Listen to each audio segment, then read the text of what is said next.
भी कर दिया।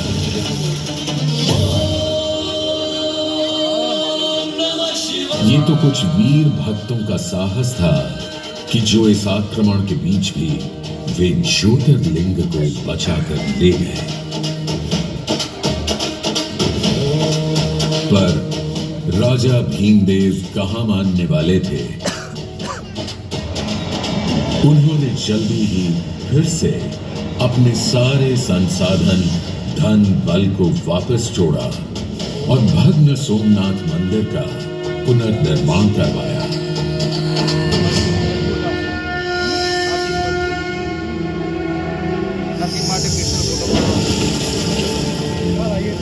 सम्राट के 3 पुत्र थे। मूल राजा, क्षेम राजा और कर्ण। राजा के स्वर्गलोक से धारने पर पटरानी उदयमती और भीमदेव के पुत्र राजकुमार कर्ण ने गद्दी संभाली।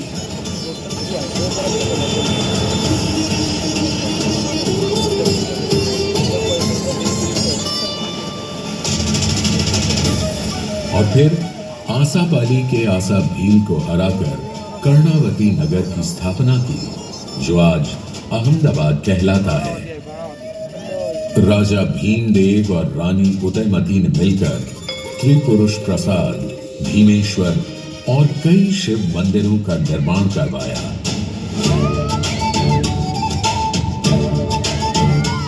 साथ ही जैन धर्म के अनुयायियों के लिए कुंभारिया महावीर, आदिनाथ और पार्श्वनाथ के मंदिर भी बनवाए।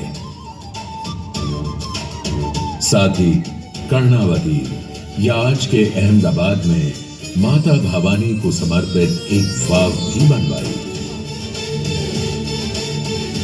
किंतु रानी उदयमती का नाम अगर इतिहास में अमर है और रहेगा, तो वो है इस रानी की वाव के कारण।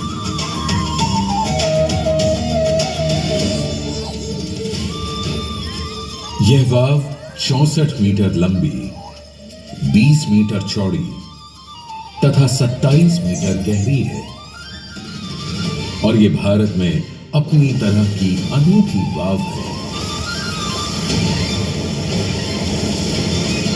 रानी उदयमती ने अपनी इस वाव को गहरा बनाने के लिए 7 तल में इसे बनवाया और हर तल में नए प्रकार की कला अभिव्यक्ति के पटल प्रस्तर खंडों पर खुदवाए। कहीं भगवान, देवी देवता, कहीं अवतार, कहीं यक्ष यक्षिणियां, कहीं अप्सरा गंधर्व, कहीं पशु पक्षी, कहीं कथा चित्र, कहीं महाकाव्य, कहीं आम नागरिक और कहीं उनकी वेश और केशभूषा। साथ ही कहीं कहीं बड़े ज्यामितीय आकारों का आकल्पन रानी की वाव को अद्भुत सौंदर्य प्रदान करता है। अब इन्हीं को देख लीजिए। जी नहीं, यह पाटन की पटोला साड़ी की डिजाइन नहीं, इसी वाव की दीवारों पर उकेरे गए अलंकरण का एक हिस्सा है। शायद वास्तुशिल्पियों ने पाटन की पटोला साड़ी से प्रभावित होकर उसकी अनुकृति यहां बनाई होगी, या इनसे प्रेरणा ली होगी साड़ी के बुनकरों ने। वैसे साड़ियों में पाटन की मसरू भी कम नहीं, जिसमें ताने में रेशम और बाने में सूत ऐसे बुना जाता है कि एक ही साड़ी में रेशम की चमक और सूत की गमक शामिल होती है। और ये कोई दशावतार पटल नहीं, इसी वाव में स्थित मूर्ति पटल है।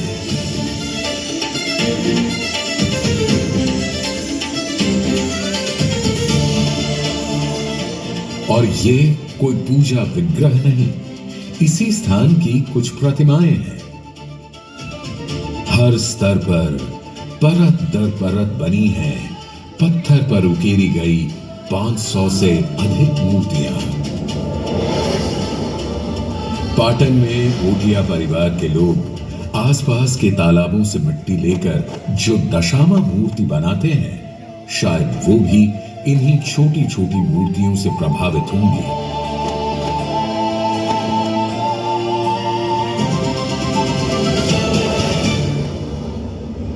इन छोटी छोटी मूर्तियों में भी नजर आते हैं सुंदर और विस्तृत वर्णन। देखिए इन अप्सराओं के केश विन्यास और इनके नक्शिक वर्णन के चलते अब देखिए इन स्त्रियों की पादुकाएं।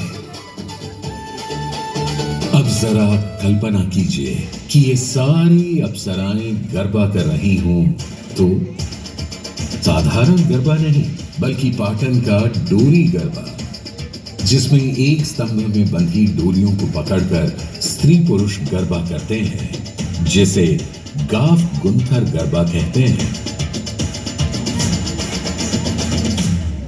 पशु पक्षियों और प्रकृति के चित्रण में भी मूर्तिकारों का जादू साफ नजर आता है।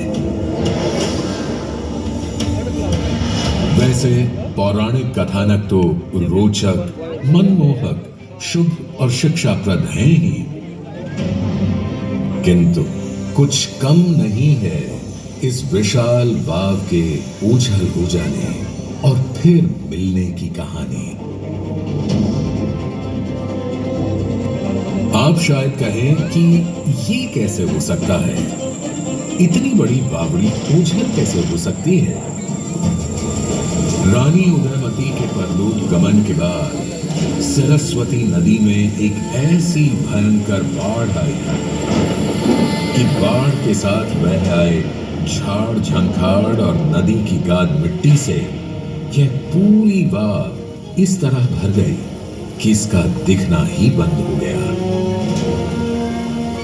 यह वाव आंखों से ओझल हो गई। इतनी बड़ी जल प्रलय के बाद आसपास की बस्तियां और गांव भी उजड़ गए होंगे, बह गए होंगे और बाकी यह जगह छोड़कर दूर सुरक्षित स्थानों पर चले गए होंगे। जो लोग दोबारा इस स्थान पर आकर बसे वो इस वाव के अस्तित्व को भुला चुके थे। किंतु कहते हैं ना, हर दुर्भाग्य में भी कुछ ना कुछ सौभाग्य छिपा होता है। हुआ यूं कि वाव के ओझल हो जाने के बाद से उत्तर पश्चिम से आने वाले सारे हमलावरों को भी यह पावन जगह कभी दिखाई ही नहीं दी। वरना हिंदू देवी देवताओं से सुशोभित वास्तुकला का यह अनूठा उदाहरण उनके आक्रमण और विध्वंसक हथौड़ों से कभी बच ही नहीं सकता था।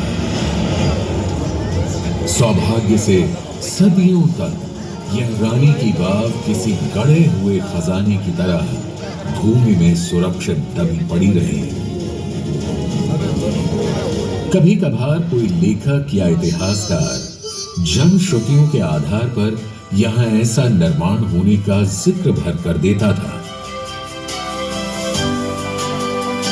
राजपूताना के इतिहास को खंगालने वाले अंग्रेज इतिहासकार जेम्स टोड ने 19वीं सदी के आरंभ में अपनी पुस्तक ट्रैवल्स इन वेस्टर्न इंडिया में लिखा, इस स्थान पर कभी एक वाव हुआ करती थी। पूरी 7 सदियों बाद सन 1890 में एक अद्भुत घटना हुई। તું મારો પેલું ક્યારે દઈશ? અરે આપી દઈશ હવે 2 દિવસમાં. 2 દિવસ અરે બોલશે મમ્મી. फिर ચાલશે હવે. भाग बुरा ना पकड़ लिया तो ले जाएंगे. चल.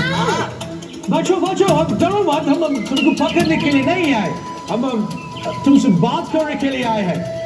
हमारे साथ जो भारतीय है उनसे पूछो। हाँ छोकराओ, आ गुराओ बहुत सारा लोगों से, ये लोग तुम्हारे गांव में वाव ढूंढने आए हैं। बकरी ढूंढोगे कैसे जब बकरी है ही नहीं? मतलब जब वाव होगी तब तो मिलेगी।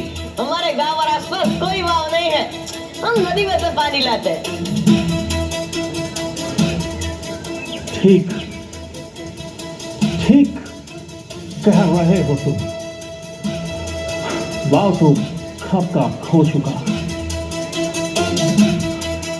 मगर बच्चों आस पास में कोई पुराना मंदिर, कोई पुराना मूर्ति कुछ देखा?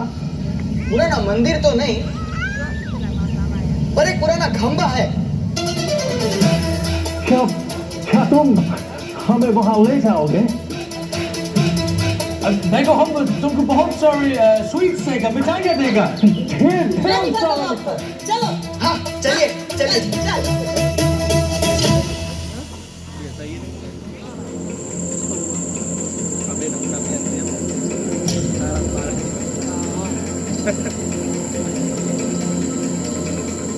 Henry, did you see this? Yes, James. That seems to be a groove to support the rope. There must have been a pond over here. Yes, James' thought was not wrong. That's right. There used to be a water hole here, and this soft earth clearly indicates us there could be a step well or a pond here. That's correct. Gentlemen, आज रात हम लोग tent यहीं पर लगाएंगे और कल से इधर खुदाई शुरू होगी। ओके? Yes sir. इतिहासकार और पुरातत्वविद हेनरी कजिन्स और जेम्स बर्जेस को केवल कुएं के सबसे ऊपर का पानी खींचने का गरारी स्तंभ और कुछ खंभों के हिस्से दिखाई दिए। इन्हें देखकर उन्होंने अनुमान लगाया कि यहां अवश्य एक बड़ा सा गड्ढा है, किंतु उसमें क्या है पता लगाने के लिए बहुत गहरे जाना आवश्यक था और उनके पास इसका समय और साधन नहीं थे। अभी रानी की वाव को पहचाने जाने में 50 साल और लगने थे।